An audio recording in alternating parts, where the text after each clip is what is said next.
Unawazungumzaji watumishi wa Mungu wanaochipukia sasa hivi? Je, unadhani katika Kristo ni anguko ama ni kuinuka? Maana ni wanakuja wengi na ni watu tofauti na vitu kama hivyo, kama kina Apostle Tony Kapola. Unawazungumziaje? Okay, cha kwanza tunapozungumza kwa habari ya kuchipuka kwa watumishi, mimi pia ni mmoja kati ya watumishi ambao ni wamechipuka, lakini niseme tu kwamba tunaonekana tumechipuka kwa sababu tulikuwa pengine labda hatujulikani, lakini underground tulikuwa tunafanya huduma. Sasa nijibu tu kwamba ni sio anguko kwa Kristo, bali ni baraka, kwa sababu kadri tunavyozidi kuwa wengi katika utumishi ndivyo inavyozidi kutusaidia kuifikisha injili kwa spidi kubwa, kwa sababu ikumbukwe tu kwamba kadiri siku zinavyozidi kwenda ndivyo ambavyo Yesu anazidi kukaribia kurudi kulinyakua kanisa. Na moja kati ya jambo ambalo lilikuwa limekusudiwa kwa kanisa ni kwamba inatakiwa injili ihubiriwe kote, na sisi kama watumishi wa Mungu tunatakiwa kuwa wengi kiwango cha kuwafikia watu wengi na kuipeleka injili kwa watu wengi. Sasa niseme tu kwamba sio anguko, bali ni baraka. Nimekuwa nikizungumza mara nyingi, kuongezeka kwa makanisa ni ushindi kwa Kristo. Ndio. Kwa sababu moja kati ya maandiko yanasema ya kwamba injili itahubiriwa hata kwa masihara, hata kama kwa mzaha. Ndio. Lakini injili itahubiriwa, na ndio maana si ajabu ukapita kwenye baa ukasikia nyimbo wanapiga nyimbo za injili, nibebe, nibebe, nibembeleze, nibebe. Kwa nini? Kwa sababu ndivyo ambavyo injili inapita, na ni lengo la Mungu mwenyewe kwamba siku ya hukumu asiwepo mtu yoyote wa kusema mimi sikupata nafasi ya kuisikia injili. Lakini pia jambo jingine ambalo ninaweza nikaongezea, kwa mfano umemzungumzia Pastor Tony. Ndio.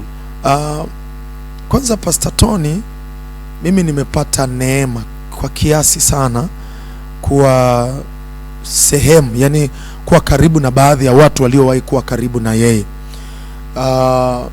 Cha kwanza kabisa ni mke wangu, ambaye baba mkwe wangu na mama mkwe wangu walikuwa ni family friend wa wazazi wake Tony.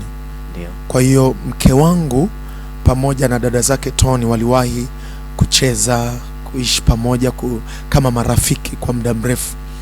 Kwa hiyo mimi nimepata historia ya Tony kutoka kwa mke wangu, lakini pia kuna mtoto wangu wa kiroho ambaye sasa hivi hayuko hapa, yuko kikazi mbali na hapa, amewahi pia kunipa historia ya Tony. Kwa hiyo Tony sio kwamba amechipuka tu from nowhere, na wengi wamekuwa wakidoubt mafanikio ya Tony kwamba mbona kama kachipuka juzi kafika kaleta matokeo makubwa, na kuna watu wapo kwenye hii game ya huduma muda mrefu na hawana matokeo kama ya Tony.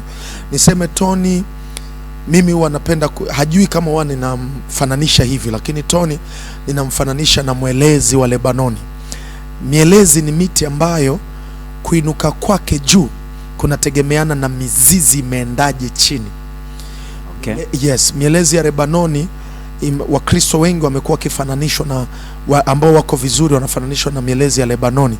Mwelezi wa Lebanoni ni miti ambayo ni mirefu sana, lakini ile miti kadri unavyoiona ni mirefu sana, basi inakuwa imechimba mizizi yake imeenda chini sana. Kwa hiyo tunapomzungumzia Pastor Tony, mimi nilipata historia yake. Yule jamaa ameanza huduma long time ago. Watu wengi wanadhani kwamba labda yule jamaa kaibuka from nowhere, lakini si kweli. Yule ndugu, watu tu wampe maua yake na waheshimu huduma yake. Yule kaanza huduma, hajaanza jana. Okay. Hajaanza juzi, hajaanza miaka 3-5 iliyopita. Yule amekaa amekaa kwenye huduma kwa muda mrefu, kwa sababu mimi binti yangu ambaye sasa hivi amemaliza mpaka masters na ni mfanyakazi, ameajiriwa, yuko kazini, anakuambia Pastor Tony aliwahi kuwa anaenda waliwahi kuwa wanakutana naye kwenye makusanyiko na makongamano ya kishule. Pastor Tony alikuwa anafundisha kipindi hicho, si unanielewa vizuri? Lakini pia nilikuja kuamini, kuna clip moja nilimuona mke wake anazungumza kwamba mke wake Pastor Tony amehubiriwa na Tony ameanza kuisikia injili ambayo aliielewa kwa mara ya kwanza ni kutoka kwa Pastor Tony. Manake anazungumza kwenye historia ambayo kabla hawajawa mke na mume. Umenielewa vizuri? Kwa ameelewa ile injili kutoka kwa Tony. Sasa kwa mantiki hii nikasema huyu ndugu kama tu kwa sababu yeye na mke wake wana watoto, wana familia ambao na ndoa yao sio ya jana, sio ya juzi. Alafu mke wake anazungumza kwamba alihubiriwa na Tony akaweza kuamini injili. Manake point ya msingi ni kwamba Tony hajaanza injili jana. Tony hajaanza huduma jana. Tony ingekuwa leo kwenye maisha ya kawaida ya kibinadamu, kuna msemo mmoja wasanii wa Bongo Flava kipindi hicho mimi nafanya muziki walikuwa wanasema mimi naudai huu muziki. Leo Tony angeweza kusema kwamba anaidai injili. Na mimi nikiangalia yule ndugu kwa namna ambavyo unajua mimi namkubali binafsi. Kwa hiyo ni lazima sana nifuatilie. Unajua huwezi kumkubali mtu pasipo kumjua. Nilianza kumstudy, kutamani kujua huduma yake anafanyaje, amewekeza kwa muda gani. Yule jamaa amewekeza kwenye huduma. Yule jamaa hana ujanja. Yani moja kati ya kitu ambacho watu wanatakiwa kuelewa, utafanya shortcut kwenye mambo mengi sana, lakini Mungu hanaga shortcut. Yani Mungu anataka discipline. Lazima uwe na discipline. Sasa yule jamaa amewekeza kwenye discipline. Muda aliyoutumia sio mdogo, amejitoa, amesacrifice kwa muda mrefu.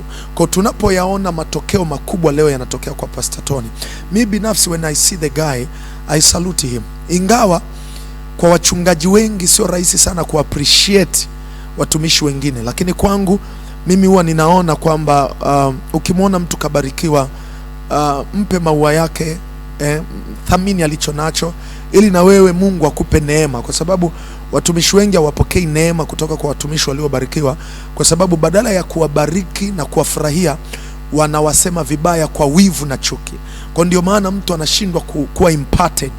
Lakini mimi I believe the guy is a man of God, genuine man of God.